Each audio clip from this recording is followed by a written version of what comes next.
오늘 제목은 회복된 복을 누리는 삶입니다. 근데 정확하게 말하면 우리는 예수 그리스도로 회복된 그런 복을 누리게 되겠죠. 그죠? 먼저 말씀 보겠습니다.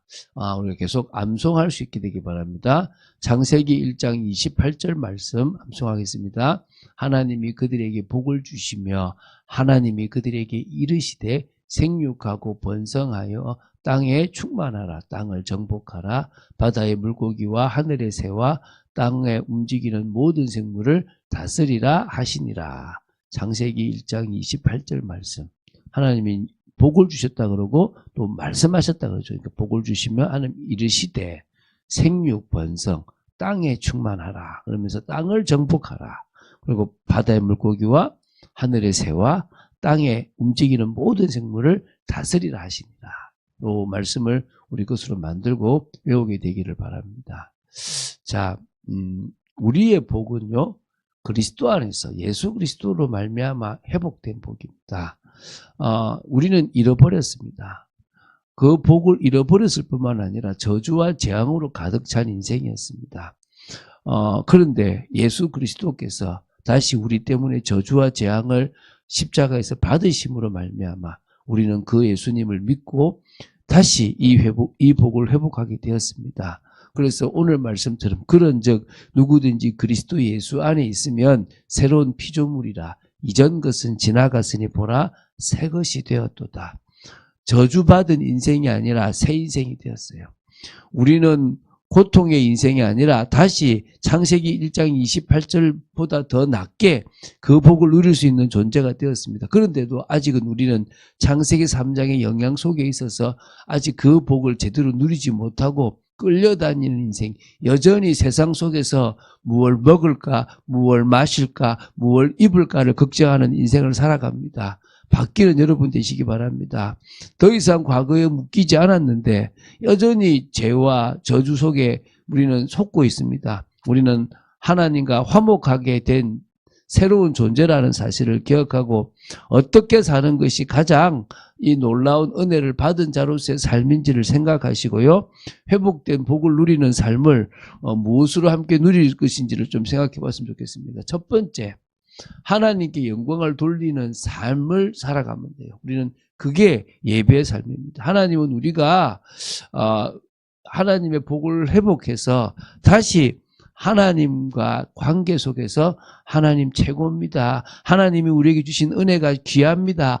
라고 고백하며 하나님께 영광 돌리는 예배의 삶을 살아가기를 원하시는 겁니다. 오늘 우리는요. 하나님께서 우리를 그리스도로 말미암아 자기와 화목하게 하셨다 그랬습니다. 이게 18절 나오잖아요. 그러니까 우리와 하나님 관계가 화목되었습니다. 관계가 회복되었다는 거예요.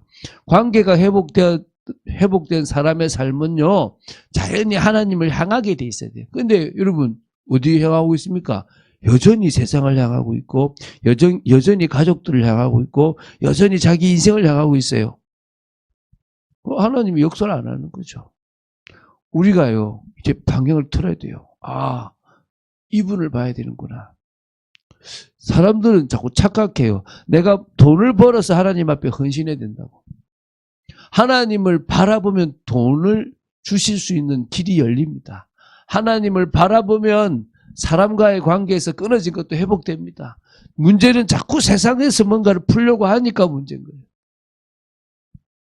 오늘 여러분의 생각이 바뀌어지게 되길 바랍니다. 진정으로 이전에는 나를 위해서 살았다는 인생이라면 이제는 하나님과 함께하며 하나님께 방향 맞추고 하나님을 예배하는 삶을 살아보세요.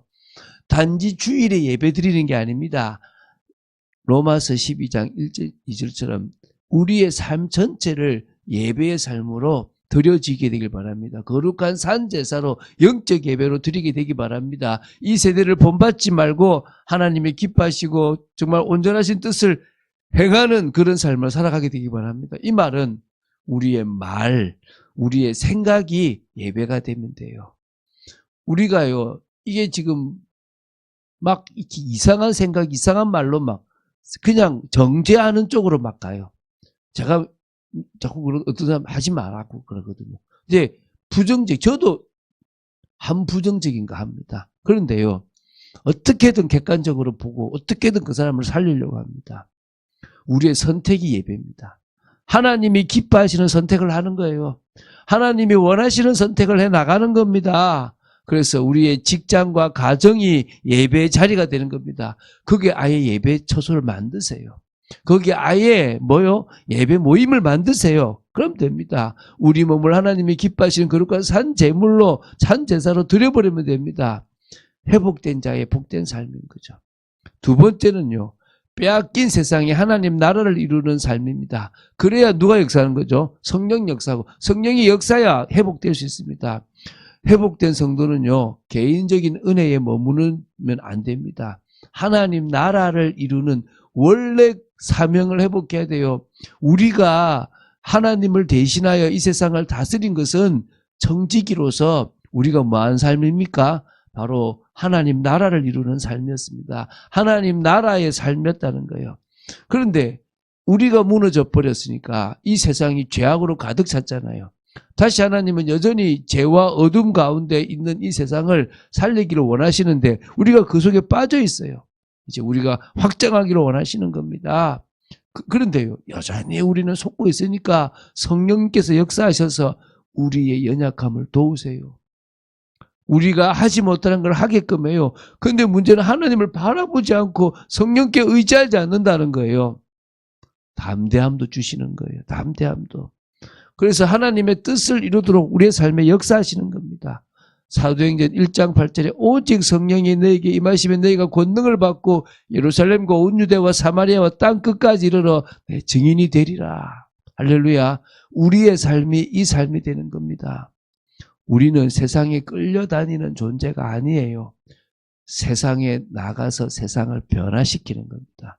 우리가 세상을 변화시킬 수 있고 우리가 세상을 살릴 수 있습니다.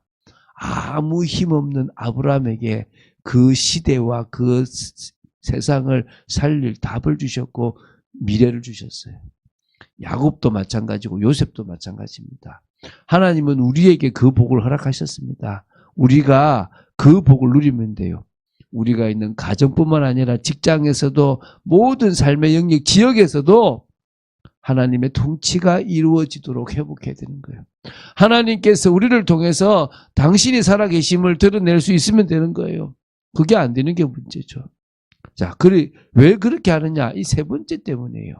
예정된 하나님의 백성을 찾는 삶이에요. 이게 여러분, 이걸 되게 어렵게 생각하는데요. 그냥 그렇게 보세요. 이렇게 보잖아요. 이 사람 나한테 이익되나? 이 사람 나 무시하는 거냐? 이 사람 내가 계속 사귀어야 돼? 이런 생각 가지잖아요. 대부분 그래요. 나한테 이익되면 기분 나빠도 사귀고 또 관계를 끄면 안 되면 그냥 사귀다가요. 그게 아니에요. 이 사람 하나님이 예정한 사람인가? 이 사람 내가 정말 살려야 될 사람인가? 그 눈으로 바라보는 거예요. 그 눈으로 바라보기만 하면 돼요. 정말 이 사람 근데 한번 생각을 하겠죠? 그러면 안 돼요. 계속 생각해야 돼요. 계속. 그리고 나는 이 사람에게 어떻게든 한 번은 복음을 전해야 된다라고 하는 거예요. 18절에 보면은 우리 고린도후서 5장 18절에 보면 우리에게 화목하게 하는 직분을 주셨다 그래요. 하나님은 우리를 구원하신 것으로 끝내지 않고 이제는 다른 사람을 하나님께로 인도하는 사명을 맡기셨습니다. 그게 바로 전도예요. 그러니까 전도를 너무 이상하게 해서 문제지 가장 정상적으로 하는 것은 내가 만난 하나님, 화목된 그 하나님을 이 사람에게도 화목하게 만들어주는 거예요. 우리는 우연히 구원받은 것이 아닙니다. 하나님의 계획 속에서 선택된 존재입니다. 그렇다면 이제 하나님을 알지 못하는 사람들 가운데서도 그들이 아직 하나님을 만나지 못했으니까 하나님께서 예비하신 사람들이 있으니까 그들을 우리가 도와야 되겠죠. 우리가 만나야 할 사람, 우리가 만나고 있는 사람, 그 사람들 중에 우리가 복음을 전해야 할 사람이 있는 거예요. 우리가 복음을 전하고 우리가 그것을 심어야 될 사람이 있는 겁니다. 그 중에서 하나님께로 돌아와서 하나님의 은혜를 받아야 될 사람이 있습니다. 저처럼 이전 것이 지나고 새로운 사람이 되어야 될 존재들이 있다는 거예요. 그래서 전도는 부담이 아니고요. 회복된 자가 누리는 가장 큰 복입니다. 왜? 하나님의 일에 동참하는 게 복이에요. 그 재밌어요, 여러분. 여러분이 지금까지 사단이요, 그렇게 여러분의 그 프로세스를 만드는 거예요. 뭐 하라고요? 그냥 먹고 살아가는 데 집중하도록. 나한테 이익 되냐 안 되냐 이 관점으로만 바라보는 거예요. 내 자식한테 이익이 되냐 안 되냐만 바라보는 거예요. 아니에요. 손해가 되더라도 주님이 원하시면 가보세요. 나중에 어떤 일이 벌어진지를 보게 될 겁니다. 그렇게 우리가 정말 영광 돌리는 예배의 삶, 또 성령의 능력으로 하나님 나라를 이루는 그런 성령의 역사의 삶, 또 전도의 사명을 감당하는 삶을 살아가면 우리가 있는 현장에 하나님의 나라가 임하게 됩니다. 그래서 회복된 복을 누리는 삶은 특별한 사람이 사는 삶이 아닙니다. 예수 그리스도 안에서 모든 사람이 살아갈 수 있는 예배부터 시작해서 성령의 역사가 임해서 하나님 나라가 임하고, 그래서 진정으로 예비된 영혼을 살려나가는 전도의 사명을 감당하는 거죠. 자, 그러면 우리가 고린도후서 5장 17절, 18절, 19절처럼 그런 적 누구든지 그리스도 예수 안에 있으면 새로운 피조물이라 이전 것은 지나갔으니 보라 새 것이 되었도다. 모든 것이 하나님께로서 났으며 그가 그리스도로 말미암아 우리를 자기와 화목하게 하셨은즉 또 화목하게 우리에게 화목하게 하는 직분을 주셨으니, 또 19절까지 보면요, 곧 하나님께서 그리스도 안에 계시사 세상을 자기와 화목하게 하시며 그들의 죄를 그들에게 돌리지 아니하시고 화목하게 하는 말씀을 우리에게 부탁하셨느니라. 이 말씀을 기억하고 응답받고 정말 그런 축복을 누리는 여러분 되시기를 바랍니다. 다시 한번, 자, 그러면 그런 관점에서 창세기 1장 28절 이 말씀이 결국은 하나님 안에서 우리가 살아가는 삶이라는 거죠. 자, 합독하겠습니다. 하나님이 그들에게 복을 주시며 하나님이 그들에게 이르시되 생육하고 번성하여 땅에 충만하라. 땅을 정복하라. 바다의 물고기와 하늘의 새와 땅에 움직이는 모든 생물을 다스리라 하시니라. 창세기 1장 28절 말씀. 정말 우리가 날로 새로워지는, 속사람이 새로워지는 그 축복 속에서 다른 사람을 살리게 되는 여러분 되시기를 주 예수 그리스도로 축원드립니다. 주는 그리스도시여 살아계신 하나님의 아들이심을 고백합니다. 말씀 따라가는 축복 속에 또 저희들을 지켜주시고 이끌어주시고 역사할 줄 믿습니다. 주님만을 의지합니다. 믿음을 고백하는 저희들의 삶이 되도록 붙잡아 주시옵소서. 하나님의 나라가 임하는 복된 삶 속에 있기를 간절히 소원합니다. 은혜 내려주시고 역사하여 주시옵소서. 감사드립니다. 주 예수 그리스도 이름으로 기도드립니다. 아멘.